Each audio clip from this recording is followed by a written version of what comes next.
Welcome back to Cinema Cult. I'm Chris. I'm Matt. I'm Honto. And this week we are covering the Stephen King classic Stand By Me from 1986. This is a movie we've all seen multiple times, I'm assuming. Mm-hmm. Right? Okay. But I had not seen this in a long time. It's been a while since I've seen it from beginning to end. Mhm. Oh, really? This Yeah. is one of those weird movies. Same thing like Lost Boys, where I've seen it so many times that there's nothing new for me to uncover in this movie, unless Grandpa's a vampire killer. Ah, yeah. Which blew my mind. No, but in preparation to have like a different viewing experience, I read the book before watching the movie. Nice. So we can talk about the differences. It's extremely close to the book. Okay. I always remember it being kind of like a faithful adaptation. Yeah. In fact, Stephen King said it's like, at the time, he said it was his favorite adaptation, probably because it was so close. What's his favorite now? Probably Shawshank. Night Flyer. Oh, Yeah. Yeah, No. Night Flyer. Dude, I guess, I've been wanting to watch that recently, but go ahead. Keep going. Well, I tried finding it to purchase, and I guess a lot of the copies are like really bad. Like, I can't remember what it is, but the way the frame rate works, like the camera will spin around in the movie and everything will go blurry. Like they did a really weird conversion or whatever. yeah. But about the Stephen King Stand By Me. Oh, I guess you were talking about Night Flyer. yeah. I Okay. wondered They're talking about Stand By Me. I was like, it's just streaming on Netflix. You need to buy it. I was like, we all watched it on Netflix. I looked everywhere. But no, for Night Flyer. And then for Stand By Me, Gotcha. I guess when King watched it, when Reiner showed it to him, he cried so hard and instantly went up to Reiner and like gave him a hug. And he was like, this is amazing, blah, blah, blah. So high praise from King. Either that or Silver Bullet. I don't know. I got nothing. Silver Bullet's rough. I don't I like like Silver the Silver Bullet movie. I I don't like it because it's so stupid. I think it's fun. Yeah, it's one of the worst looking werewolves too. It's a werewolf. Cool. It's a werewolf that doesn't even kill using its its paws, or its or its teeth. Oh, yeah. Okay. It uses a baseball bat to Or kill. its I think Tail. what's that? Or tail. Yeah. It literally uses Or a its charm. Oh. That's a nice I'm looking sorry. vampire werewolf. I think it pretty much kills everybody it comes across. Oh, I guess with never mind. I take it back. Watch Oh, it. Don't man. worry. He Yeah. kills a lot of people with a baseball bat, the werewolf. Yeah. That's what I was trying to say. I just Oh, okay. remembered at the beginning he does kill a few people with its Yeah, it kills Lawrence paws. Tierney with it. and his teeth.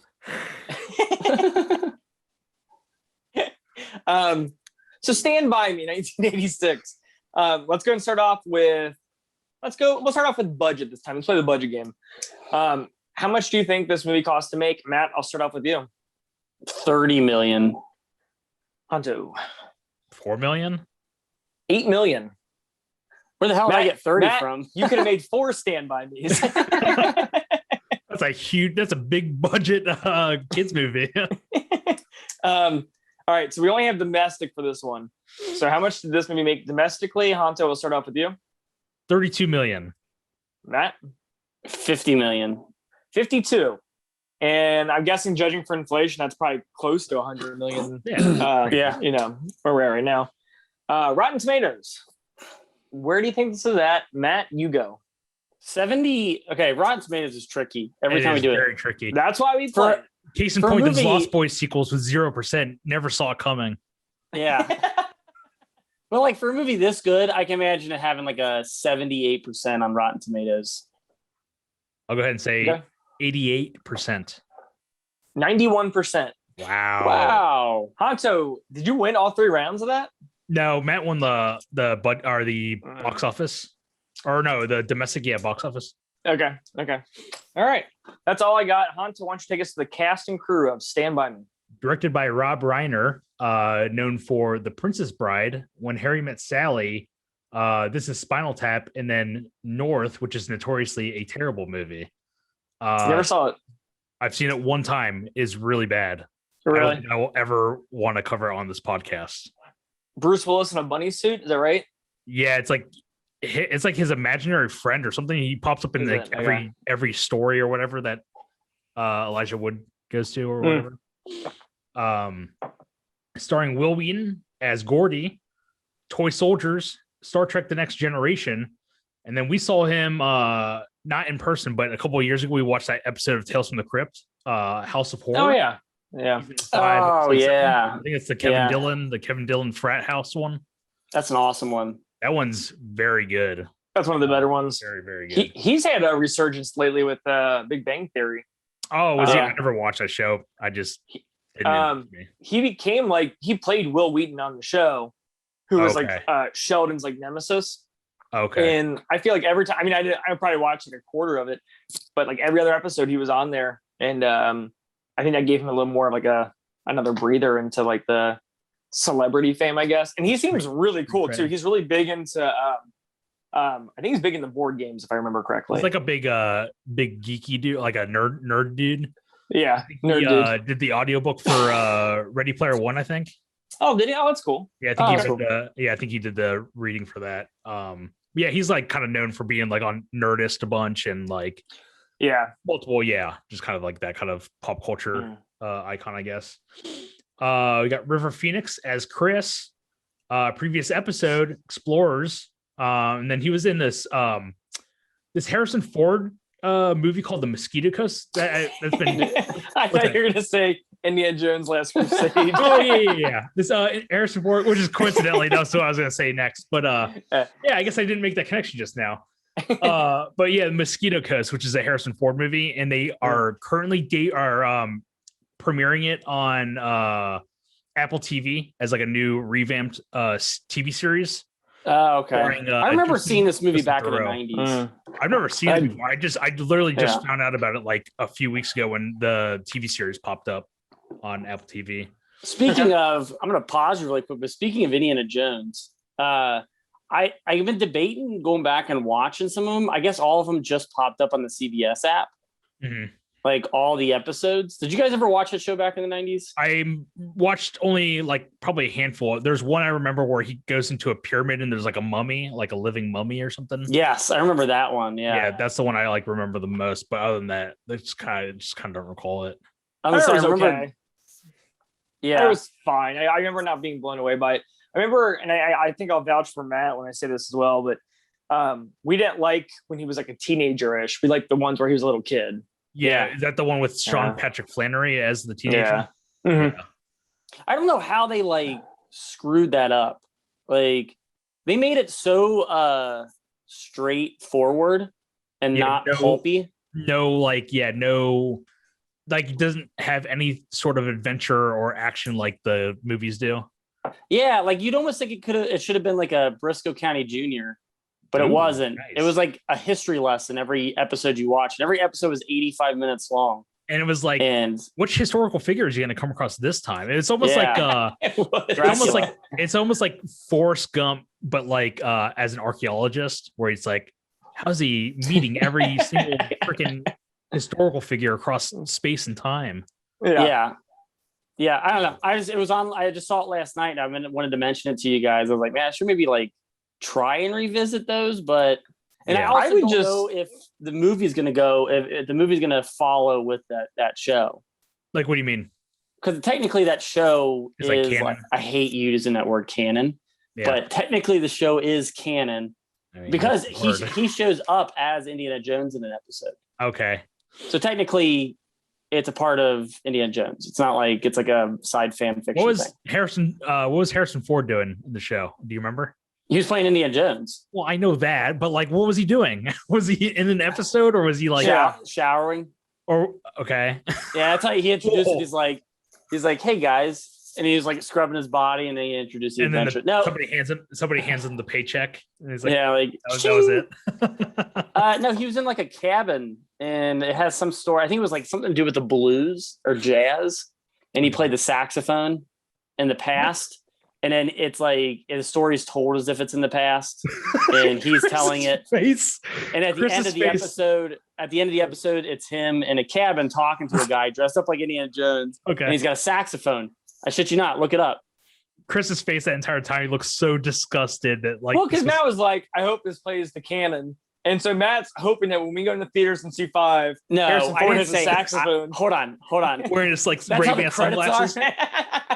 No, it's Lost Boys, but he's like all out of shape because he's 80 years old. Like, but no, I didn't say I hope it follows it. I said I wonder if it's going to be like if they're going to factor this in. Probably to not. the, I think I would say everybody's. not. I think everybody's forgotten about the Young Indiana Jones Chronicles or whatever the hell that show's called. Yeah, and I don't think I can't see Ford playing a saxophone. I don't think it's going to be. That wasn't what I was getting at. Hancho, take us to the cast and crew. Stand by me. Sorry. River Phoenix also in Indiana Jones: The Last Crusade. Do you guys ever watch the show? I heard there's this episode where he's like playing the saxophone. Saxophone, yes. I hope that's in the movie. Yeah, he has to get it back. Indiana Jones and the mystery of the saxophone player. Saxophone of Doom. And then My Private Idaho was like a kind of a recent because it just got put on Criterion. I couldn't get into it. I picked it up. It was a blind buy, and I mean, I think we talked about this off podcast, but it's a combination of like 2 or 3 scripts that Gus Van Sant had, and it feels like 2 or 3 scripts that he had. Gus Van Sant is very hit or miss for me.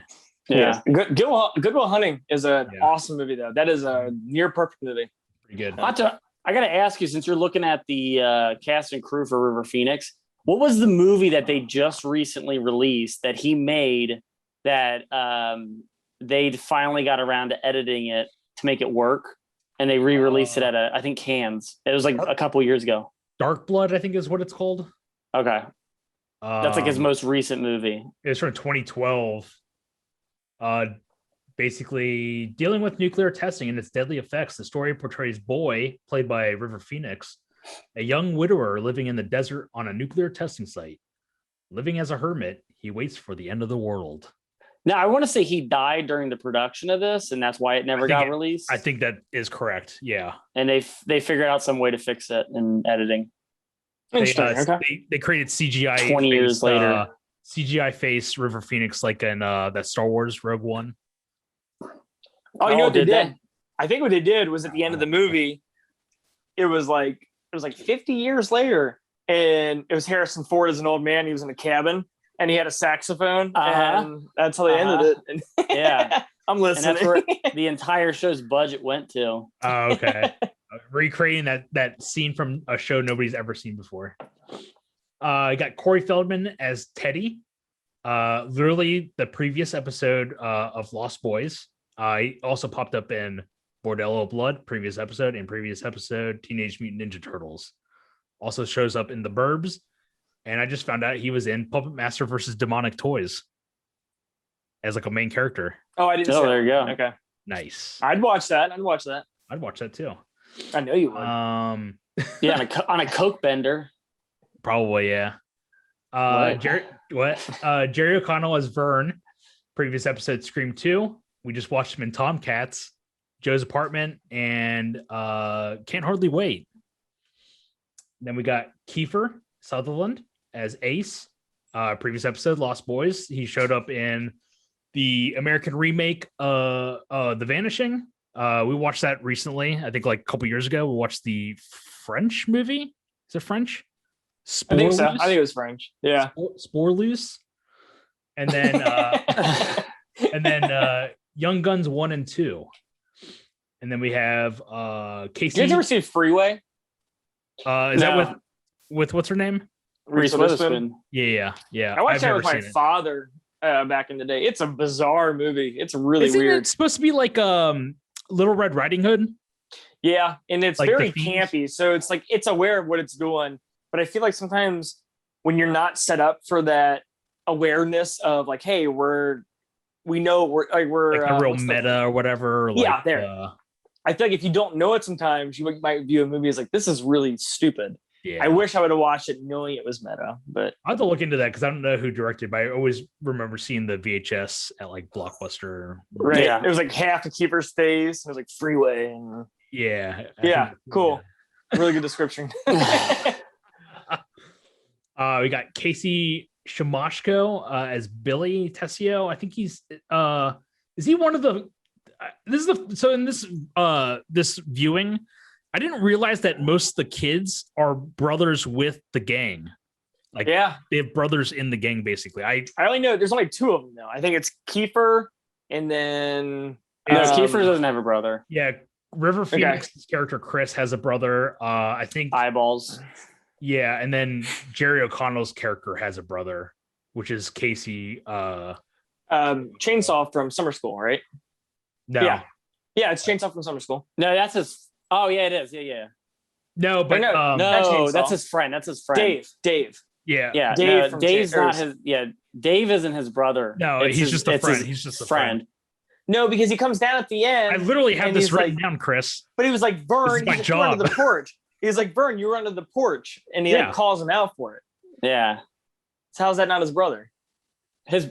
His brother's 3D glasses from Back to the Future. Yeah, and This is Casey Siemaszko, and he's in previous episode 3 O'Clock High. Okay, I'm keep going. I think I'm messing this whole thing up. It's my first podcast. I can tell. 3 O'Clock High, best known as 3D, and Back to the Future, I think only 1 and 2. Young Guns, and then he was in this. I remember this being an awesome episode of Amazing Stories. It's the one where they're in the like the bomber. the Spielberg one. What's it? It's Steven Spielberg that directed that one. Yeah, and has Kevin Costner as like the pilot or whatever. Yeah, and Kiefer Sutherland's in it too. Is he really? Wow. Yeah, So many it's the one where like connections. he's the artist, and he's like they can't land because their 'Cause the landing wheels gear are- won't. the The wheels. landing gear won't open, and if they land, they're going to kill the gunner that's at the Yeah, bottom of the which is- plane that's stuck in his cockpit. So they make that So- Roger Rabbit wheel. It's like, Mhm. and it's like, Yeah. and then as the wheel approaches the ground, it's like, ah! Yeah. He went that way. We got That's John awesome. John Cusack. Okay, so yeah, John Cusack as Denny. So this is Gordy's brother. So yeah, they all have brothers that pop up here and there. I think with exception to Corey Feldman's character. But John Cusack, 16 Candles, Better Off Dead, Gross Point Blank, and Being John Malkovich. Then we have Marshall Bell. Is this our first as- Cusack? I'm sorry. This is our first Cusack, isn't it? I feel Yeah, I like it think is. so. Yeah. Yeah. like it is. Actually, the only episode we've never released, Identity. Yes. Oh, that 'Cause- never got released. No, Nope. we never finished it. Nope. So, Oh wow! I always thought it was just Ernest. Remember it Scared just ended Stupid was the only abruptly? one that got. oh yeah. So we have Identity. No, Ernest it Scared doesn't end Stupid. abruptly. Yes, it I sure don't does. remember. Does it? No, It does. it ends. But are you talking about when one of our co-hosts had to leave? Yeah. He stuck around for it. It's like I remember. I don't remember. I don't remember. Well, either. Anyway, maybe, it'll maybe, never get maybe released. Who revisit. cares?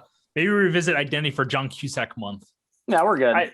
Dude, I did rewatched it once. Identity a few months ago. Identity is a solid flick. I will back that They're up. being all right. I mean, it's not like 100%. But yeah, go. Keep going. You keep doing Marshall that Bell. Marshall Bell as Mr. LaChance, which is Gordy's dad. Best known as from Total Recall as the person that houses Quato. the reactor. The first thing I always think of him as is the gym teacher in Freddy 2. Yep. That's Freddy my- 2. I have that I written down. always think of that. Yeah. Freddy 2. And then that new commercial with Yogi the Bear. Is Have you it? seen that? No. No, It's this commercial where this family, like a real life family, is out having a picnic. And then, like, oh my God, it's bears. And Yogi Bear, like the cartoon, shows up and they start eating. And everybody runs away. And then they come out after the bears have already left. And Marshall Bell's like the grandpa. And they're like, Grandpa, you can come down. The bears left. And he's like hanging from a tree. He's like, ooh. That's it. Oh man, I gotta like look True up the story. now. wow. But he also pops up in another Verhoeven, Starship Troopers. He's like the panicking officer when it's like they sucked his brains out. Oh, yeah. Oh, yeah. And then I also had written down Airheads. He's like the guy that's like, I think he's the SWAT captain, I think. Dude, sometimes that pops in my head when he's like talking to he's talking to Michael Richards Yeah. about his wife. About his wife. yeah. He's like, yeah, and I come home and I throw my underwear on the floor and there's one tiny skid mark and my wife gets all upset. Michael Richards is like, he's crawling through the air vents listening to the story. With the machine gun. Like, That's Brendan Fraser month right there. Yep. Bradley Gregg as Eyeball Chambers. Previous episode, Nightmare on Elm Street 3, The Dream Warriors. Oh yeah. And then he fights River Phoenix in The Last Crusade. Yep. The beginning. But he has orange hair though. I always remember that. He's got the snake and stuff and the cross. And then Richard Dreyfus as Adult Gordy. Cinemacal TV episode Jaws, Close Encounters, What About Bob, Mr. Holland's Opus. So Mr. Kivendorf's Tribe. You know when Mr. Indiana Jones saxophone. Some trivia for this. I hope. Originally, it was going to be actor David Dukes in the role as an older Gordy. Wait, isn't David Duke like the leader of the KKK? What? Wait, who did you just say just now? Hold on. Now I'm gonna he made Matt very nervous. No, because I was like, did I really fuck that up that hard? No, David Dukes. Okay. Who is this? I don't know if he's a leader. No, not the same David Dukes. You look up the picture of David Dukes. You've seen him before. Okay. There's a guy named David Duke, and he's the leader of the KKK, basically. Yeah, okay, yeah. So there's an S on it. Topher Grace played him in Black Klansman. Right? Yeah. Okay. David Dukes was originally going to be the actor in this movie, and he actually filmed. I don't know how much of what he filmed as far as the Richard Dreyfuss stuff goes, but you can see him pretty obviously in the wide shot in the opening shot of the movie. He's in the Jeep. And I remember watching it this time and I was like, that does not look like Richard Dreyfuss. And as the shot got closer, the next shot got closer was Richard Dreyfuss. Okay. So then I read up later that David Dukes was hired to do the spot, but then fired afterwards. Okay. Interesting. And I guess Rob Reiner went to high school with Richard Dreyfuss. Okay. I think I read the same article you did of all this trivia. So it's actually kind of similar. And if you guys, if this is common knowledge, forgive me, with the movie Her, how they re-recorded that. Have you ever heard that before? Yeah. I might have. Refresher. So it was originally, it was Joaquin Phoenix. And then it's the girl who plays the precog from Minority Report. Yeah. Murder. So it was her and she did the voice and it did the entire movie together. And I guess when they edited it or whatever, Spike Jonze, he realized he didn't like their chemistry. So they hired Scarlett Johansson to come in and dub over all her lines. That sucks. That sucks. Yeah. But I mean, the movie is really solid. Is it? So it worked. Yeah. Something Samantha Morton or something? Yeah, I think that's right. Yeah. Okay. I knew who that is. Yeah. Oh, wow. That sucks. Murder. Yeah. It's a red ball. Yeah. Dude, you want to talk about a movie that holds up? That movie doesn't hold up. It does. I don't think it. Okay, last time I watched it, I wasn't too into it for some reason, but I remember liking it a lot the first time I watched it. Yeah, I don't know. Maybe it was just one of those weird, like I wasn't in the mood for it at the time. Sure, I mean, I would say out of all genres, sci-fi is the hardest genre for me to get into. Oh, really? Yeah, like I think it's because it's so. I was talking to my wife about this, about how like Star Wars. Yeah, it's like it has to be really good for me to get into it because I don't really like science fantasy as much. Mm-hmm. You know, like it's just hard for me to like. I brought this up on the show before, but hard for me to like get my mind out there and be attached to the story. Yes, Matt, open your mind. But speaking of which, Total Recall. Oh no, that's the guy with the glove. Yeah, it's Benny. Benny, screw you. But yeah, I have to give it another try. But go ahead, Chris. Yeah, it's pretty solid. Can I ask something that's super off topic?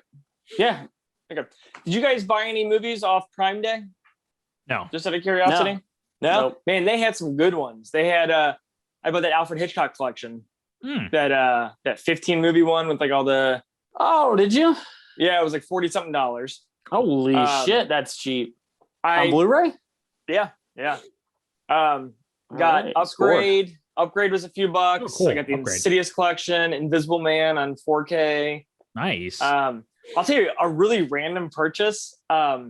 So they have the entire, like Garth Brooks just put all of his vinyls out, like as a big box set. It's usually like $150. And for Prime Day, it was like $17. Oh wow! And Did you have this so Garth Brooks collection? it's in the mail. So really? does it include music by his alter ego? What is it? No, that would be Chris Gaines. Chris Gaines, yeah. Chris Gaines. I did see they had a Spike Lee box set that I was going to buy, but it was on DVD. Yeah, but still, it was like, and it had movies Do the for Right, like $11. Yeah, it had Do the Right Thing in it, and I was like, well, like Criterion has that. Like, yeah, I want all the ones that I think Kino Lorber has the rights to, like in a collection. Dude, Prime Day super stressful. So they had Twin Peaks as like a lightning sale, and it's getting ready to go off Netflix, and we're almost at the end of season 1. So I was like, I want to buy this. As soon as it went live, it was sold out. And so I was like, all right, I need to be quicker. So then the entire Twilight Zone on Blu-ray was like $30-something. No. So I was like, really? So it goes live and it tells you like 4% of buckets, 5%. Yeah. And I'm trying to put it in my cart. It's like 6%, 8%, 9%. I'm clicking on it, and then it was just gone. It was like 1,000 copies shipping to Chris. No! They're in the mail. No! Open your wallet, Chris. Open your wallets. Then Chris is on like one of those stories where it's like on Yahoo News, and it's him. It's like, man buys 1,000 copies of Twilight Zone. He's like, man hoarding all copies of in known existence. forced to donate to. Yeah. Man with teeth buys all Twilight Zone episodes. What's a man with teeth? It was just back as a callback to your joke with teeth. Pause your press. Man with hands buys. So that was my random tangent. Let's go into the movie. That Stand sucks, by me, man. All right, go ahead. I know it was rough. So Stand By Me. It starts off with Richard Dreyfus. I'll tell you what, right now, get go. I'm glad we watched the baseball movie, Sandlot. I'm glad we watched Sandlot first. I know, right? Yeah. I was thinking it the entire time. It takes a lot of things from Stand By Me. You got the narrator, who they could be both you, Richard Dreyfus, for all I know. And then you have the dog scene. You have a dog scene where they have to fight a dog. Yeah. Then you have like the end where they like disappear. Yeah. And then they like you kind of like figure out what happened to him later on in life. Like there's a lot of like similarities. They both take place around the same decade too, I think. Like this is 59 and I want to say like what was Sandlot? Was it 63, 62, 63? I thought it was something 60s. I mean, that's still pretty close. Yeah. Then you got the throwing up scene too. Oh yeah. See, it's very similar. In storytelling time where they tell, I mean, not that they're related, but you got the forever part, and then you got the lord ass part. Yeah, that's actually those are a lot more comparisons. When he's talking about Ray Brower, and he's like he got hit by the biggest pickle on the railroad tracks. Oh my god. He got himself the biggest pickle he's ever gotten into. Poor kid. All right, so I had a leech stuck to my pickle. It's actually I didn't hear that. No, I didn't. Damn it. Go ahead and repeat it if you want to. Or should I just listen to it? I'll listen to it when it goes live. So Stand By Me takes place in September 1959. And then Sandlot is summer of 62. Pretty close. Okay. So yeah, I mean, I still like Sandlot, but after watching this, I'm like, man, I totally forgot how much it kind of just was like an updated version of Stand By Me, which is fine. I mean, that's cool. I guess, and a more family lighthearted. Yeah. So the movie starts off, it's Richard Dreyfus, and right off the get-go, they tell you that River Phoenix's character is dead. So this is what the part I was talking about, how like I don't think I see this from beginning to end in a very long time. I totally didn't even realize that this movie opens up with Richard Dreyfuss, and they just flat out tell you that River Phoenix's character is just dead. Yeah, I thought all that happened at the very end, so I was just like, "Oh wow, that was like really telling you." First like 10 seconds, they're like, it's like local lawyer dies in diner knife fight or something, whatever. So Richard Dreyfuss pretty much narrates this, and I forgot how much he narrated of it. Like it's not just like a beginning end type bookend. He is throughout this whole movie. Yeah. And his narration is awesome in this. I really do enjoy it. But yeah, so basically it's about these 4 kids, and this movie is so quotable because I feel like I can just go through every scene and just quote it.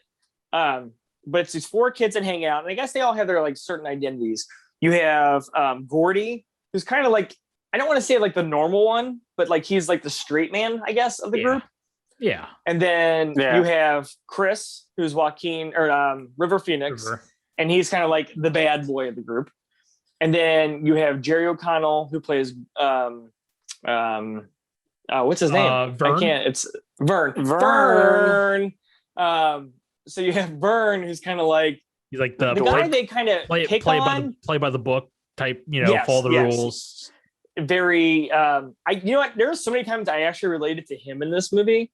Like at one point, like they're like, "All right, we can stay on the tracks, or we can cut through the forest."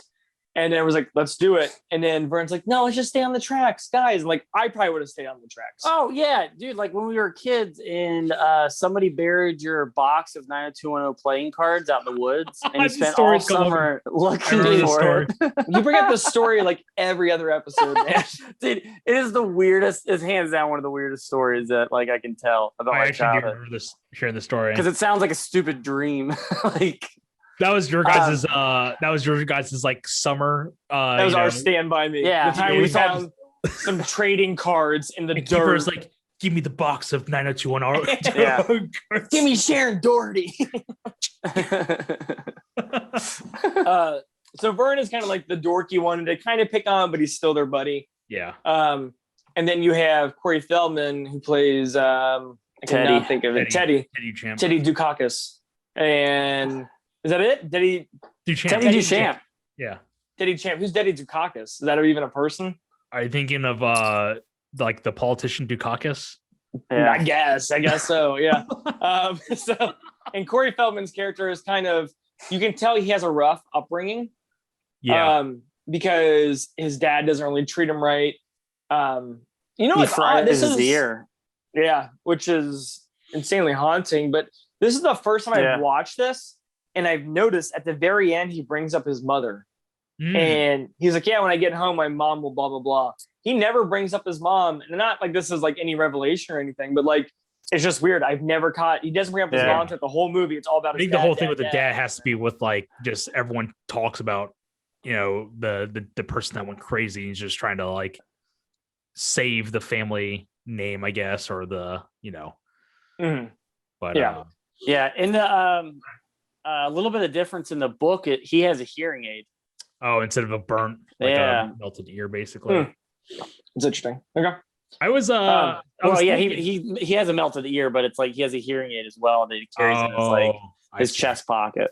Okay. Oh, kind of like Freddy 6. Yeah. Carlos.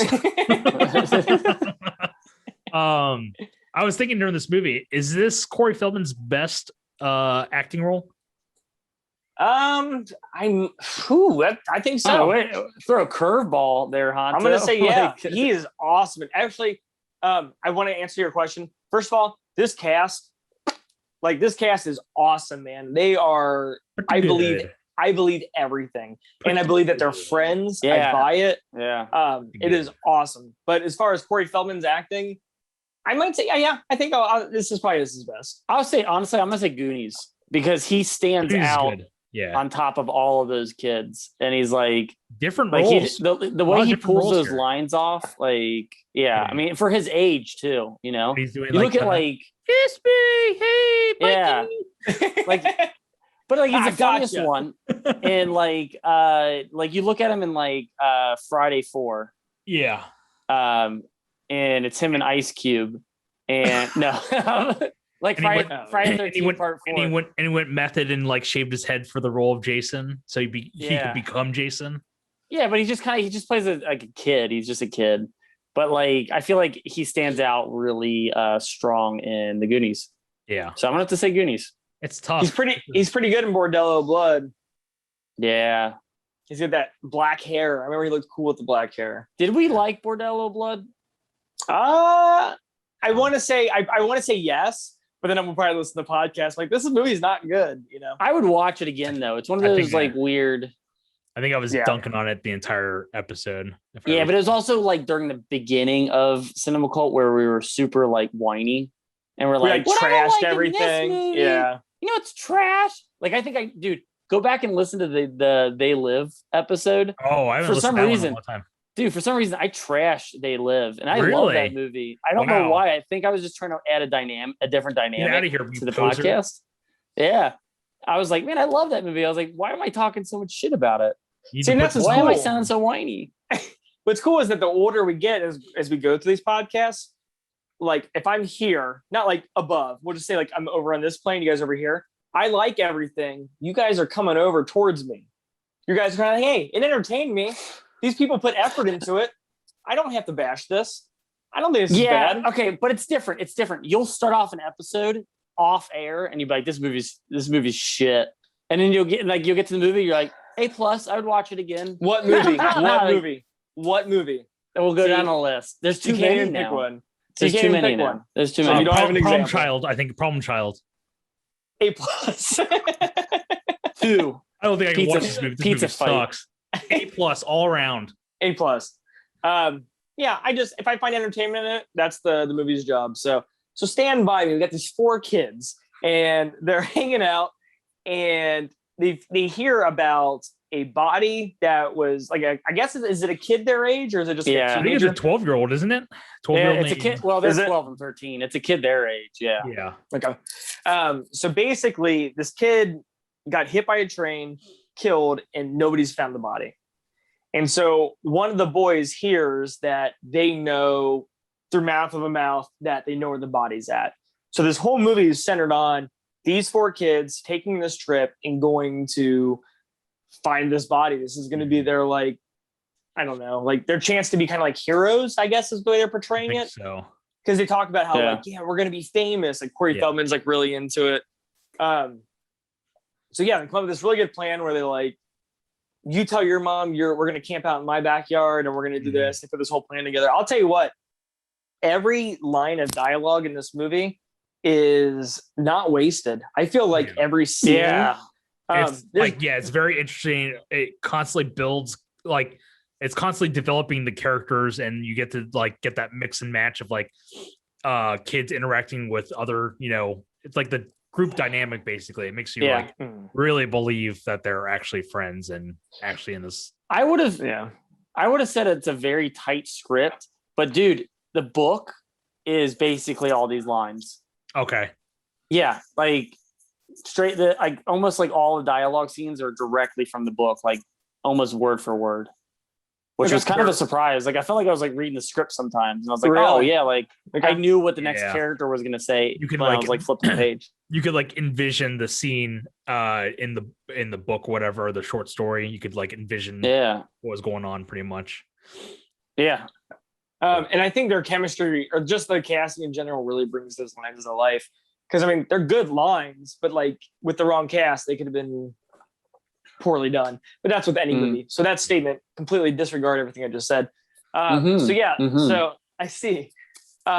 So while we're going through this, our main character, who's Will Wheaton, he is going through the death of his brother that happened, I guess, recently. I think it was like I think it's at least 3 to 4 months. I think it's April. Okay. This is September, right? Yeah. It took place in April of that year. So it just like happened. 5 months or something. Yeah. Okay. So it's pretty fresh. And then they keep cutting back to like these flashbacks of like his parents kind of ignoring him. This moment he has with John Cusack that me and Matt used to act out as we were kids. Oh, really? I used to pull the hat down over his face and be like, hey, where'd the lights go? And then I'd be like, is Matt the John Cusack character and you're the Gordy, Chris? No, vice versa. I'm the Marshall Bell character where I walk in, I'm like, the wrong son died. Yeah. You find the canteen. Yeah. So you found it. You found Why can't you have friends like Denny's? God. This dad is brutal to Gordy. A thief and 2 thieves. Feels so a thief and 2. Yeah. I think he calls them thieves, right? A thief he says and 2 thieves. A thief and 2 thieves, basically. Yeah, just calling the other 2 friends like weak or whatever. Yeah. He stole the milk money. He's a thief in my book. Dude, your Marshall Bell impression is awesome, man. It is really good. I'll do it. Well, maybe Marshall Bell requests an episode that we do on the show one day. Can you do the line where he talks about when they're having dinner and he's like, maybe your girlfriend will be here tonight. See, that's the problem. He doesn't need to be thinking about girls. He needs to be thinking about the big game. We need to get I wonder if there's a movie with Marshall Bell, starring Marshall Bell and Ted Levine. That would be primo territory for Matt. Dude, you want to talk about Matt going crazy in his room while he's unemployed during COVID times, and he's talking like Marshall Bell and Ted Levine back and forth. Yeah. So not based on a true story. Oh God. So Gordy, you have like two like puppets. One is Ted Levine, one is Marshall Bell. You should get a job. No, you should get a job. Get a job. Get a job. Cross the nail. See, there's your problem. That's your problem. You're weak. You're weak. Put the lotion on. Put the fucking lotion on. Like, this is so. Start the reactor. Why can't you have friends like Chris's? Why can't you have a job like Chris? Oh my God. I'm gonna start calling you Candy Cane. That was me at Christmas time. Candy cane. Like another candy cane. Oh my gosh, man. Okay, so Gordy, there's a lot of connections between Gordy losing his brother and them going to see this body. Yeah. And I didn't realize it the first time. And I mean, I'll just jump to the end real quick, but like when Gordy sees that dead body, like as every viewing before this one, I haven't seen this movie in years, but every viewing before this, when he's talking to the body, Gordy's like, it should have been me. It should have been me. And then I didn't realize at the time, but he's like relating it to John Cusack. Like he's not talking about this boy they just found. He's relating it to, it should have been me. And he starts like breaking down. Mm-hmm. And it's a very powerful scene. I just realized that for the first time, that like connection, because I always thought he was like legit talking about that boy. Oh, yeah. But to go back to the beginning of the movie, the four boys, they make like the whole movie is just them going to find this body. I mean, it's a short movie, but like a good hour and 20 minutes of it is them traveling. Right. And there's just insanely memorable scenes. There is the four of them taking off and they realize they don't have any food. And so they sit around and they all take change out of their pocket. And like, even this like scene like makes me crack up because they're like, all right, like 52 cents. And then they're like, burn 7 cents. And like, even like the delivery, like everything that comes out, like I laugh at everything in this movie. So Will Wheaton goes and he goes to buy food. And while he's gone, the rest of the kids hang back out at this junkyard. Thank you. Which is very reminiscent of like a Sandlot type thing. Mm-hmm.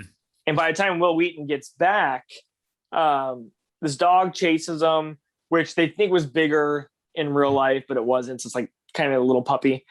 They get across the fence and then the junkyard owner approaches them, kind of calls him out. And then he really lays into Corey Feldman's character. And if you want to talk like a scene, if you had to pick like a scene to describe like Corey Feldman's like best acting moment, this scene is awesome. This is just, I mean, I'm not saying the enjoyment of watching him break down, but like, I believe him. Like it really hits. It's a really sad scene to watch. He's like, Vern? Oh, go ahead. Is Vern the only one that doesn't cry? No, Vern cries when he's crossing the railroad tracks. Yeah. Oh, yeah. When he's crawling. They all cry in this movie, yeah. Did you read the trivia about the crying? No, did you read that? I saw one thing about the trivia, and it was at the railroad tracks, what we'll get to, but you can say it. There was one about River Phoenix, like his scene where he's crying at the tree when he's standing guard. Oh, okay. I guess Reiner sat down with them and he's like, I want you to really think about a time an adult let you down. And like, he really got into his head and he started crying and he's like, all right, roll it. And then he got him like to really, like, that's some really good directing. That's insane because that's another scene, like River Phoenix, when he's crying and he's telling the story about the lunch money, it is like intense. Like, and this is like a 14-year-old kid. And like, I am totally buying everything he's saying. I know I'm kind of jumping around all over. No, but I know what you're saying though. Is like there's not a moment where I'm not believing any of these kids like performances in this movie. Yeah, you know, like they all sell it really, really well. And it's like, I mean, kid acting that's a hard thing to do. Really tough. Really, yeah, really tough. I mean, we've all lied to our parents before at one point, so we know how hard it is to pull off like that you didn't regular do acting? something. Yeah, regular acting. lying. So okay, since we're talking about the cast so much, can we talk about how good of a bad guy Kiefer Sutherland is? Oh my god, yeah. For some reason, I also thought he was like kind of way more terrifying than he actually is in this movie, even though he is pretty terrifying. Yeah. For some reason, I thought he was like sometimes they come back terrifying, like like ready to kill at a moment's notice type villain or whatever. But sure, in the end, it was nice because I mean not nice, but like it was interesting watching this. But it's like almost like treating the you were watching these kids, the 4 kids go on their journey, and then you have the gang, and then you start realizing like, oh, the gang is like they're also just kids, like just a little bit older than the brothers or the whatever, they're still kids, but you kind of realize like, oh, they're not really tough per se, but like but you just like just viewing them as like another separate group of kids looking for the body for their own sort of redemption in a way. Sure. Yeah. Now this is something though that's added in the movie is like all this like stuff that happens with Ace and his gang. Like they never have an interaction on the street with the Yankees hat. Taking the hat. That's an awesome you don't scene really too.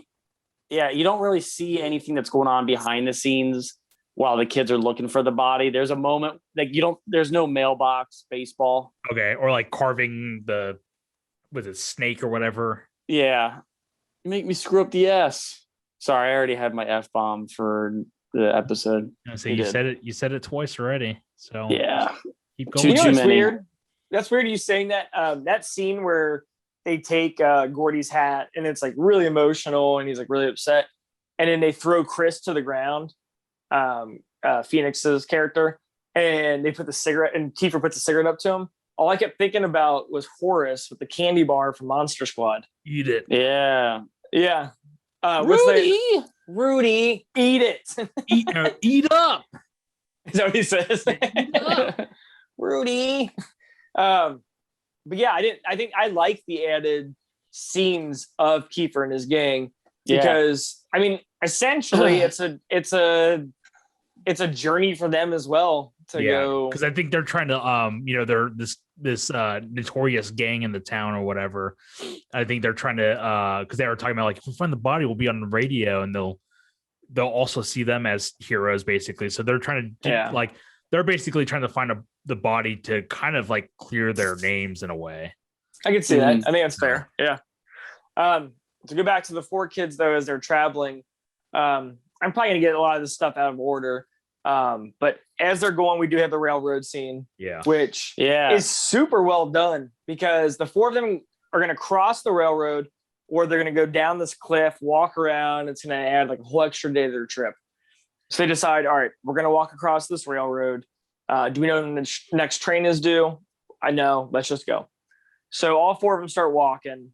And then just the way it's done is when they're crossing, you can see like in Gordy's mind, like, I think I hear it. And he puts his hand on the tracks to feel it. And he looks over and he sees all the smoke coming out. And it's like slow motion. He's like, train. Yeah. And it's such a good, like intense scene. It's terrifying. It's a really well done scene. And then meanwhile, Vern is just still crawling on all 4s. Dude, I feel so bad. I lost the comb. Yeah, I lost the comb. Forget it, Vern. As they're like, he's crossing, like, and his face is like bright red and he's crying. And I'm buying it. Like, he looks terrified. I love, I think it's Gordy that's talking to Vern. He's like, we're going to die. You got to move. We're going to die. Yeah. Dude. And he's kind of like trying to pick him up and it's a mess. Yeah. But I guess Rob, the trivia that I had with the crying, I guess Rob Reiner like screamed at Jerry O'Connell to get him to cry at this scene. Oh man, like put like basically just I scare can the only shit imagine out what of he said him. this time to. Yeah, imagine I'm going to kill you if you don't run fast. that's just so insane. Like different directing. Like with Phoenix, you're like, hey, think of a time an adult let you down. He's like, you got it. Let's act. And then he's like, let's go. And he's like, yelling at O'Connell, like, You are going to die. Reiner's playing the saxophone in the cabin. Yeah, I like this. So no, and I guess like as a technical standpoint, I guess how they filmed this was the kids are all played by like young women. Really? Yeah, like the stunt doubles are like young women for like the long shots. And when they did close-ups, they shot it with a 600 millimeter telephoto lens. Wow. So so basically it flattens the image and it looks like the train's right behind them. When actually there's this huge significant gap between them and the train. I've seen this trick, with that type of camera and like a plane that's landing. There's people on a runway and like the plane's landing and it's like looks massive in the background, like it's about to hit them, but it's like nowhere near where they're standing at all. It's interesting. crazy. Yeah. Okay. That's pretty neat, actually. That's all the trivia I had for that scene. So the kids, obviously, they all survive and they decide to move on. And if I skip a scene, let me know, but I'm going to go to the camp or the night they camp. Is that fair? Yeah. So they end up camping one night and they ask Gordy if he'll tell one of his stories. And I think it's probably, as a kid, it was like the most memorable scene. Yeah, I would say so. Because this movie within a movie, Gordy tells a story about this oversized kid who enters a pie contest. Everybody makes fun of him. They tease him. And to get back at them, he drinks a whole bottle. Like, I didn't realize this when I was younger either. I thought he was drinking liquor. Is it yeah, me too. It's like, some kind of like cooking oil or some kind of oil. Yeah, castor oil. Oh, castor oil. Yeah. And then he breaks the egg. Yeah. And the look on his face, he's like, oh, this is going to be bad. Well, the sound effects when he goes down and he sits down at like the table and he eats all the pies and he gets up, it's like boom. Oh, dude, I made note of the sound effects. I was like, these sound effects are fantastic. Dude, the sound effects are great. But yeah, he his revenge is he throws up on the guy that was making fun of him, and that guy throws up on someone, and that guy throws up on him, and then the lady throws up in her purse. Old man Willie's puking all over his wife's tits. But it's such a great scene, and it's so memorable. And it is like the type of story a kid would tell a bunch of kids, and they would be like, "Yeah!" Like they end this completely outrageous, They're so like stoked, yeah.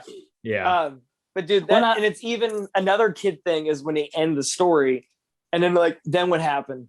And he's like, "What do you mean?" And he's like, "Well, what happened?" He's like, "I don't know. Maybe like went home and celebrated some cheeseburgers." Yeah, cheeseburgers. And they're like, cool story, like lame ending. And like that's such like a little kid thing to be like, oh, but that's like a nod to that's like a Stephen King nod, because Stephen King's supposed to be notorious for telling bad endings. Which I don't agree with that at all. But they make the same joke in the second movie of It. When the author shows up and Stephen King is like, he shows up in that store and Stephen King runs the store. And he's like, "Oh, you're an author. I read your books." And he's like, "I don't like your ending." So that's another nod to that. Yeah, I forgot about that. Okay. I do like Vern's because they keep debating like what the ending is going to be. And then Vern's like, did he have to pay to get into the contest? It's just one thing I don't understand. He's like, no, Vern, he didn't pay. He's like, oh, that's a great story. I like that. Great story. The make or break thing. I love that. Yeah, it's like the make or break. Did he pay to get in the contest? It's so good. Oh, wow. He might be my favorite character. Oh, he's awesome, especially coming up. I think it's coming up, but when they decide to stand guard for the night, he's got the gun. It's like, yeah. So they all take turns standing guard, and it starts off. I think Corey Feldman takes guard first. Yeah, and he's like very military about it. Yeah, military. And then it cuts to Vern, and every sound is like, and like you hear him like moving the gun and like cricket or whatever. Yeah. And then it cuts to Chris, who's Phoenix's character, and he pretty much tells Gordy, who can't sleep, about this story where he stole lunch money, and he admittedly did it. But he's like, why am I always accused of this? He kind of like puts himself in his place, kind of like, hey, this is who I am. I don't want to be this type of person. And then he breaks down crying, and it's such an emotional story. Like, and his acting just sells it because it's so good. Correct me if I'm wrong here. He prevented a shoplifting event, basically. No, he stole milk money. And he tried to return it. Oh, okay. And the teacher basically he returned it to said he never did. She pocketed it, bought a new blouse with it, and never said he returned it. So gotcha. Okay. So yeah, he did steal it. Yeah. I guess like the rest of his family is like notorious as being like a bunch of lowlifes. So it's kind of like he's just now kind of forever doomed, being like grouped in with them, I guess. So. Well, it's cool too because the way they talk about it is like he talks about how he just feels like he's doomed, he's going nowhere, and Gordy's like, why don't you try to take some of these? I can't remember what kind of classes he calls them, pre-college courses. Yeah. And he was like, he's like, I'll never get into those, blah blah. And at the end of the movie, you're like, yeah, he did take those pre-college courses with me, and he became a lawyer, and like, that's cool. This is like, I mean, not to jump ahead, but it's like one of the saddest endings. I feel like it is being bummed out at the end of this movie. We'll get to it, but yes, I totally agree. So I think this next day is, I mean, obviously it's them continue on their trek. But I'm gonna go to the swamp scene. Is that too far? Is that pretty? Yeah, no, that's fine. Because it's like we have like the deer scene, which there's not much to say there. I mean, I don't have any like. But yeah, I think they basically wake up here and then they're continuing along the tracks, and then they comment. I think Chris or somebody comments on like the view, and they're like, if we cut through here, we'll get to the body faster. And then they decide, like three of them decide. Vern's like, oh, I want to go along the tracks, basically. So they cut through and they end up at the swamp where shenanigans ensue. And speaking of, not in a fun way. That. To go back to that previous camp scene, I had this note written down. I didn't even think about it. When they're all smoking cigarettes, they're smoking cabbage. Oh, really? Don't know how that works, but that's what they had. So we should try this sometime. It sounds horrible. So, and the next day is what Hanto was setting up. They go through the swamp. Did you read about the swamp at all, Matt? Did you read about this? Okay, so the swamp, I know if Corey Feldman made a comment about this in an interview later on, but like they made a fake swamp out in the woods so the kids like knew what they were getting into, but they dug it at the beginning of summer out in the woods, and then so by the end of summer it was probably just a regular swamp. They basically made it a regular swamp. So the scene that they're in the water, they actually just ended up getting covered by leeches anyway. Yeah, probably. Like, yeah, I think I read that too, and Corey Feldman was like, yeah, and it was like, we made it. And he's like, and then after 6 weeks or whatever, he's like, nature took its course and then kind of like retook it back, you know? So they get into this swamp that they think is like 2 feet high, and they end up all diving head first into it because it's a lot deeper than they thought. They have fun. They kind of tussle around. And as they get out, they notice on Vern's neck that he has a leech on there. They completely freak out. These are not real leeches, by the way. I did read that. But they start like freaking out and they're like tearing these leeches off their body. And then Gordy finds one in his underwear and he pulls it out with like blood running down his fingers. It is and nasty. I buy him when he's like crying. He's like, Chris. He's like, oh, Chris. And like, you could tell, he's like terrifying. Yeah. This is the scariest part in this whole movie. But like, I guess this is based on a true story. This really did happen to Stephen King. Oh, the leech thing? Yeah. Did not know that. That's interesting. Yeah. Okay. So after this, and that's what he ended up calling the Langoliers. The Langoliers got me. It was originally called Leech by Me, and then they're like, that movie sounds stupid. He's like, Stand by Me, and they're like, that's better. Here's a lot of money. Wow, that's Stephen King. Wow. Speaking of, Stephen King really wanted to use the original title of The Body for the movie. I like that but title. I guess the producers thought it sounded too sexual or like too like steamy, kind of like The Body, like, and it kind of does. Yeah, like honestly, I don't like the title a lot. A lot. Stand By Me or The Body? I don't like the title very good. No, I don't really like the title The Body. Like, I don't know. It seems a little simple. I really do dig Stand By Me. Yeah, I like the title Stand By Me as well. Yeah.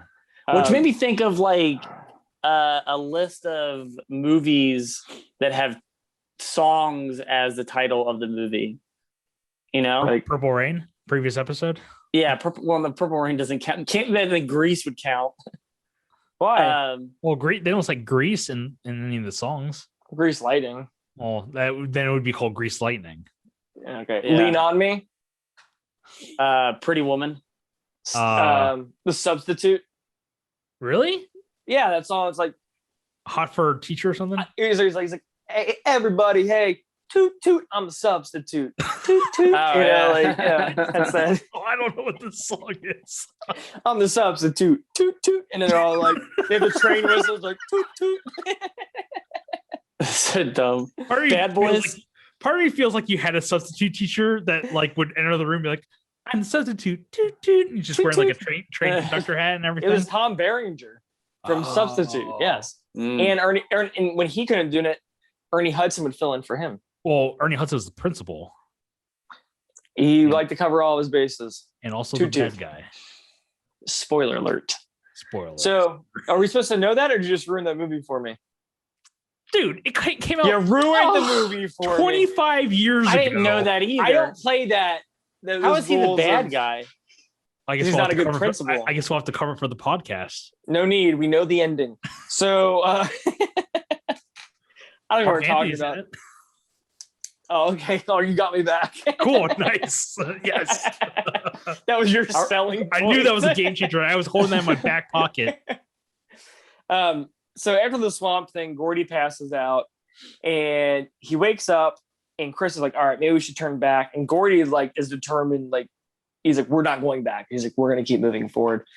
And I think this is the end of their trip right here, right? Yeah. They find the body here. Yeah.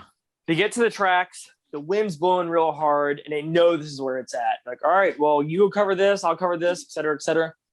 And they find the body. And when they find it, the lines that Richard Dreyfus says are so like hit home.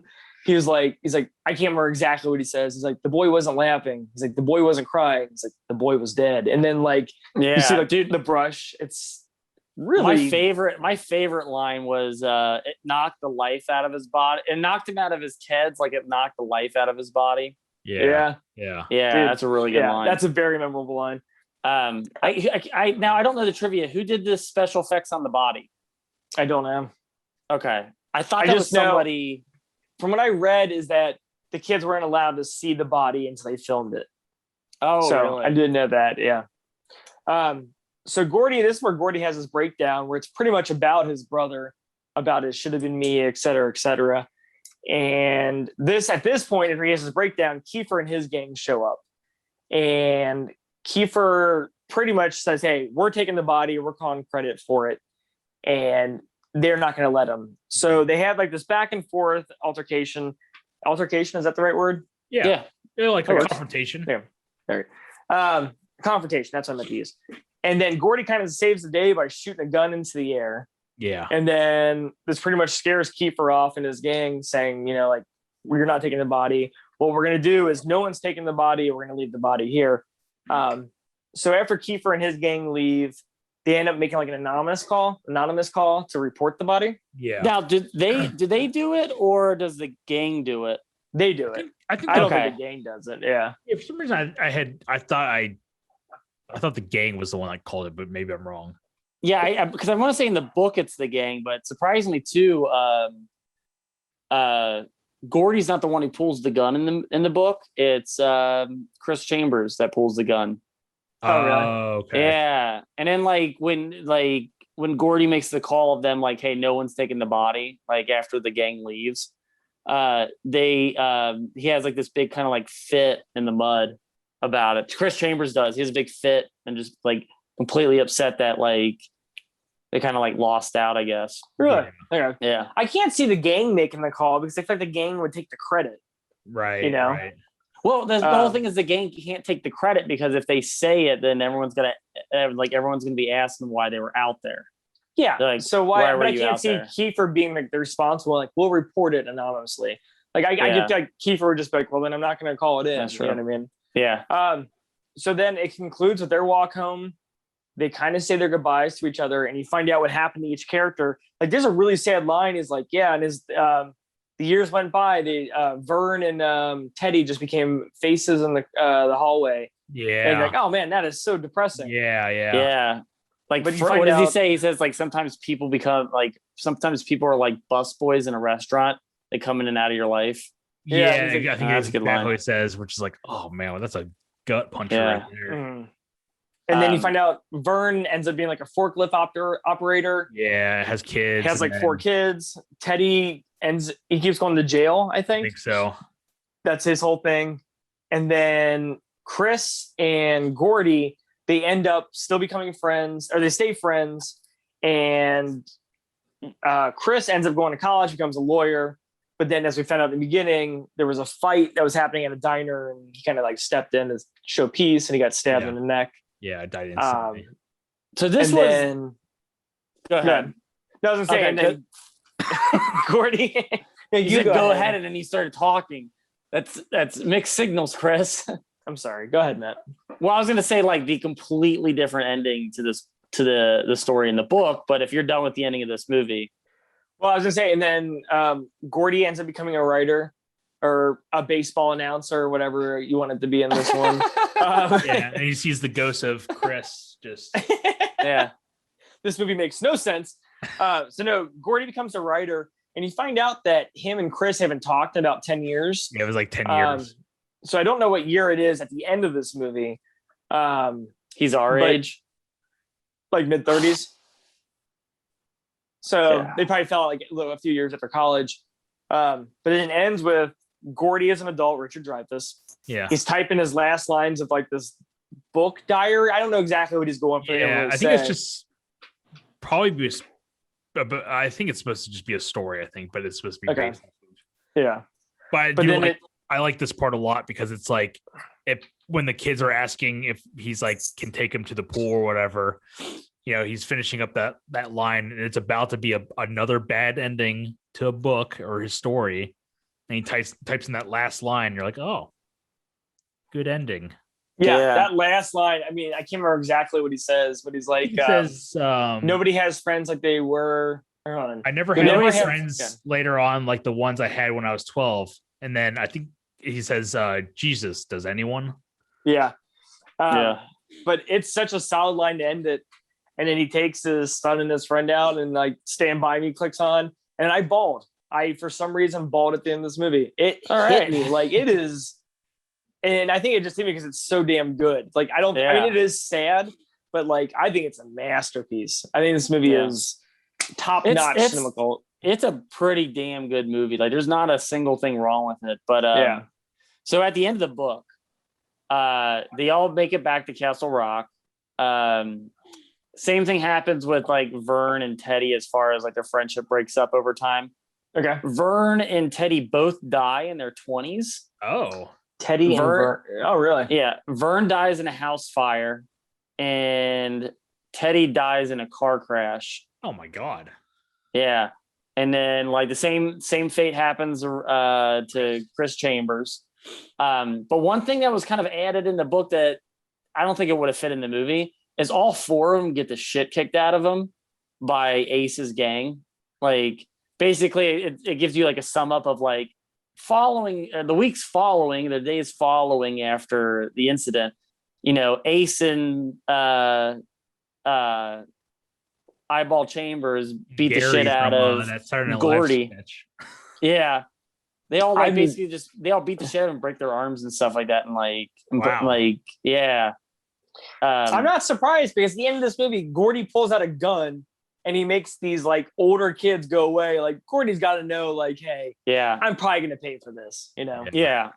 They're going to see him sooner or later. Hell, they stole his hat earlier. So it's like, what the hell are they going to do with him afterwards, Yeah. And that's for just walking down the street. Yeah. No, good point. And that's the thing. Like, I think the movie ends off perfectly where it should, but then like that is very realistic. Like, what happened to the gang and the kids? I honestly, I prefer the movie's ending because I like that. Like, I think it'd be a weird kind of like, I don't think it'd be too weird, but the movie ends with very honestly, I feel like, because that line he says at the end of his book is like is actually halfway through the story. Oh, and it's such an awesome ending line, you know, that like you don't have friends like you had when you were 12, and it's like, it's so true. Yeah. It's so let's go ahead and rate it.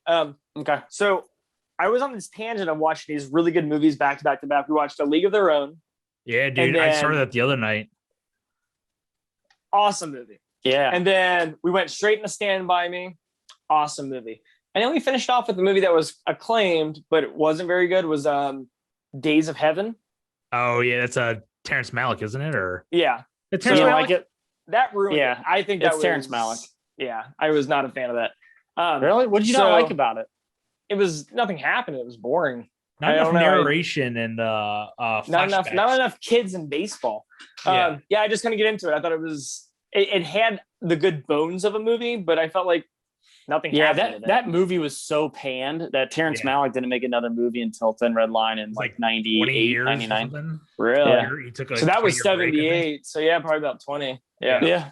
So anyway, I was on this roll of watching these really good movies, and that kind of ruined it. But I feel like A League of Their Own and Stand By Me was such a good double feature because they were so like solid movies. I think I'm going to give Stand By Me 100%. I think this might be the movie that I think, like you said, I don't think there's anything wrong with this movie. I don't think there's a wasted scene. I think the casting is great. I think the story is great. I think the soundtrack is awesome. All these songs I know because I've watched this movie so many times. I have not one bad thing to say about this movie. So I think it might be my first and maybe only 100%. So, oh, wow. What about you, Hanto? I'd probably give this solid like 92%. Okay. Yeah. It pretty much captures like that perfect, bond of friends going on an adventure, in more of a serious way than, Goonies captures, I feel like, any of those other, explorers, that's fantasy or whatever. But yeah, this is a totally like could happen to kids, back in the day, nothing else to do. Let's go on adventures, go find a body or whatever. But the acting is so believable to the point where like, oh yeah, I truly believe that these kids were actually friends in the movie and outside the movie. And I think it's pretty solid. And it's a pretty solid Stephen King adaptation. And we've seen a lot of shit ones over the years. So for sure. Yeah. And you even talking about now, I just have one more thing I want to add is I guess they made the kids really hang out before they started filming and like do all these activities together to become friends. And I think it really paid off. Okay. I believe it. So, but I do want to say just before we wrap this movie, because we'll wrap it up with your comment or your rating, Matt. Did you read anything about Jerry O'Connell and the cookies? Yes, I did read the trivia. You go ahead and say this one. Okay, you want to say it? All right. So there was two things of trivia I had written down. I want to make sure I said it. One of them was, oh man, let me make sure I have this. Okay, so I'll just read it off the webpage that I found from screenrant.com. Let's see. Actor Kiefer Sutherland shared one memory of Jerry O'Connell's blunders on Jimmy Kimmel Live. Sutherland spoke about a time when O'Connell left set by tying up his babysitter and he snuck to a local fair to buy some cookies. They found that unfortunately, these cookies were laced with an illegal substance. They found O'Connell 2 hours later lost in the woods and had to shut down production for 2 days. What? That sucks, right? That's amazing. My gosh. And then the other trip I had, I guess there's actually a Stand By Me day that they do in Oregon. We didn't talk about this. That this movie takes place in Oregon, but Castle Rock is in Maine. Like Maine. Oh yeah, it totally does. I even put the I forgot to bring that up. Yeah. So they do Stand By Me day in Oregon. But I guess they do. It says for the 25th anniversary of the film, the cast revisited locations for the interviews, contests, and even outdoor screening of the film. And then the town officially declared July 23rd as the permanent Stand By Me day in 2013. And fans return each year to celebrate. So that's cool. Not bad. That's all I got. So I gave it 100. Hanto, you gave it a 92. Yeah, say 92. Okay. And Matt, what do you got? I would say 95.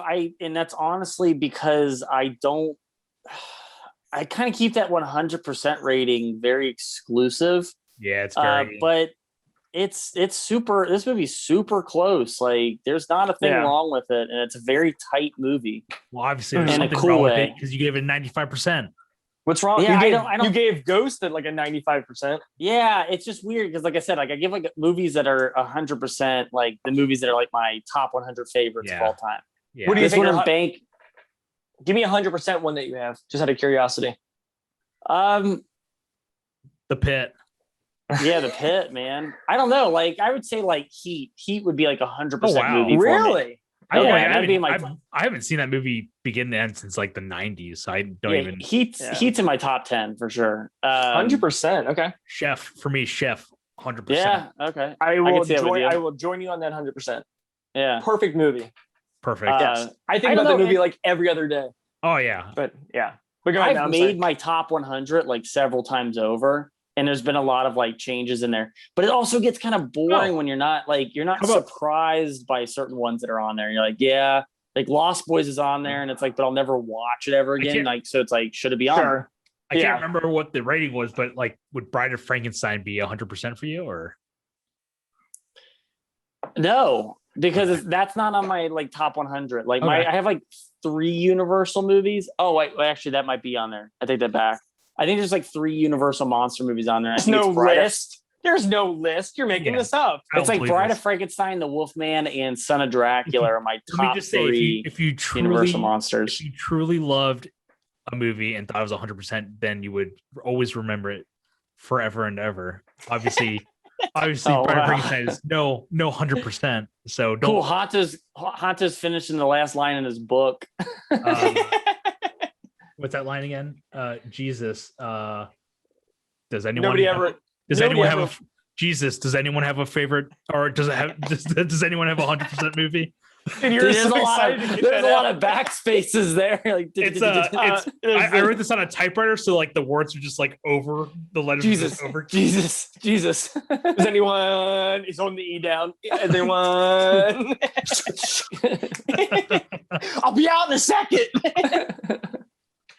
So would you give Matt 95? Yeah, I give it 95. Okay. So clearly, I mean, I know we've had some higher rated ones this year. That might be our highest rated episode that we I think Ghost was up there. I think we were all like the exact same rating on Ghost. Ghost really? rules. I didn't give Ghost 100. I didn't give it 100 either, but it rules. Yeah, it does. So that is Stand By Me from 1986. We are going to finish out our summer. Are you happy about your hat, Hunto? Is that why you were looking at us? Yeah, I'm just reliving the 90s right now. Oh, okay. Anyway, so we have one more movie to finish our summer break month, and then we're going on a little bit of a hiatus just for July. But we have a listener request. Hanto, tell us about this listener request for summer break. We're gonna be wrapping up the month with a movie from the 80s called Back to the Beach. Okay. Oh yeah. Do we know anything about this movie? From 87. I've seen it a bunch when I was a kid. It's been years since I've seen it, but it stars Annette Funicello and Frankie Avalon, with guest appearance from different people, cameos. Oh. Yeah, Chris ruined one for me, and I'm really pissed. That's a pretty good one. I don't know how it factors into the movie, but I'm kind of excited to revisit it. Sure. Yeah, he's on the record too. Somebody ironically, I meant to send it to you guys. Somebody ironically just posted it on Reddit, and they're like the soundtrack Back to the Beach. Oh, really? Like, okay. It also co-stars federal inmate Lori Loughlin, aka Aunt Becky from Full House. So federal inmate. I was just watching her clip the other day from that Amityville movie she did with Meg Ryan. Is that 3? You know what I'm talking about? Okay. 3D, No. I think it's 3D. Yeah, but it's her and Meg Ryan in Amityville 3D. Completely random trivia. Really? Meg Ryan being in this movie. Yeah, I'm like 3% sure. Do you remember the Lori Loughlin movie that her and Bruce Campbell did? Tornado? Is it Tornado? I don't know. Tornado. It feels like Tornado to me. Yeah, I'm sure it was probably a TV movie. I'm gonna go with Tornado. I'm gonna put my money on. I'm gonna look it up really quick. And then Ernie Hudson was in it as the principal. Well, there's only really two like Bruce Campbell That starring. he was the tornado. There's only really Spoiler. two Bruce Campbell starring movie posters. One is Tornado, and the other one is from Dusk Till Dawn 2, Texas Blood Money. Texas Blood Money. Oh, okay, I've heard of it. Yeah. Speaking of Ernie Hudson, just because we brought up Tornado, he's still never been on this podcast, right? Not like physically or any way associated with him, but we've never done Ernie Hudson. I'm trying to look this movie up and listen to you at the same time. I found that movie, by the way. Which what one was it? It's called Blaze of Glory, the true story of a modern day Bonnie and Clyde. I don't know if I don't think I saw it. I think I saw it. I'm pretty sure I saw it. Can I post this in the chat? Are you post? Oh, they're gonna post it on Facebook. Oh, you know what? I could probably do. Let's see. I'm gonna look it up. It's called, what is it? Blaze or Blades? Blaze of Glory. Like Johnny Blaze. Viewers, if you're still with us, don't. We're looking up a Lori Loughlin, Bruce Campbell movie. All right, I'm wrapping it up while you look that up. Here. So I can't find it. I know you can't. Okay. This? So, oh man, we have started screen sharing. Hey, there you go. Yeah. Blaze of Glory. Lori Loughlin, Bruce Campbell, Blaze of Glory, the true story of a modern day Bonnie and Clyde. They're heroes. To the cops, they're a ticking time bomb. Oh, I read that is to the media, they're heroes. To the cops, they're a tickling time bomb. Oh, like, wow. Tickling. Anyway, so that's going to wrap up Stand By Me 1986.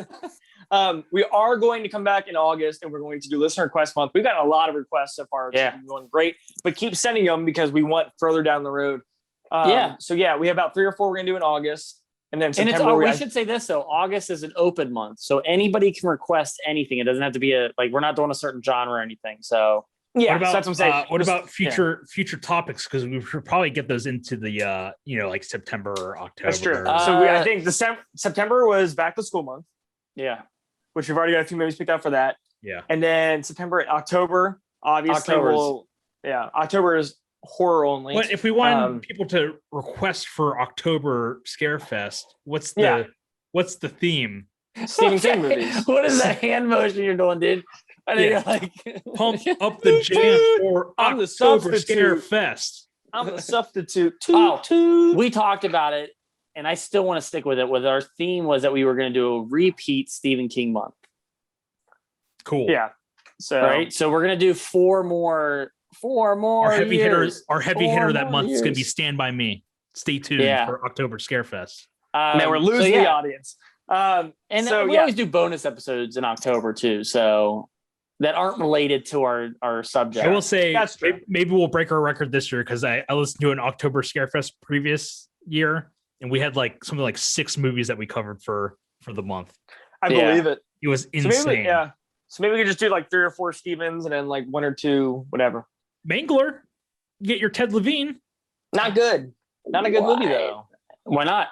It's rough. We'll be the judge of that. Yeah, I mean, we still have Graveyard Shift, and we talked about Silver Bullet at the beginning of this episode. Silver Bullet, I'm down. Love.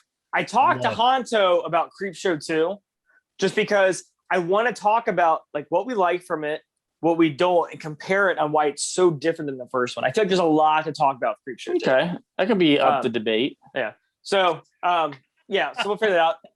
I'm not doing Graveyard Shift. That movie is horrible. We watched it a couple of years ago. We watched it together a couple of years ago, and it was I think all of us fell asleep. It's not horrible because as a kid, it creeped me out. So it did that as a kid, totally creeped me out. Loved it. The last time we watched it, it was very slow and nothing happened. And speaking of the short story is one of my legit favorite short stories ever. Speaking of Monster Squad, it's got the dad as the main baddie in Graveyard Shift. The dad? Oh yeah, it totally is. Yeah. And they say that cool song at the end. It's the Graveyard Shift. To the Monster Squad. Graveyard Shift. Toot toot. Let's end the episode, Jesus. Dude, he did it. Yeah. Brought it back. He did the 6-1 bit. But then just to round it out real quick, we have November. We're doing James Bond month, which I think we'll probably already have planned out because each of us are going to pick a Bond movie and then we're going to do the new one. And then in December, we usually cover 2 Christmas movies, 1 horror, 1 non-horror. That's weird, man. Like, so we got the rest of the year mapped out. We're good to go. So if you have any requests for any of those months, any Hudson movies or any substitute movies, don't confuse the viewers. Any substitute movies? You're confusing the 4. audience. We're gonna have substitute month. You pick the one you want to watch. We're gonna say it clear.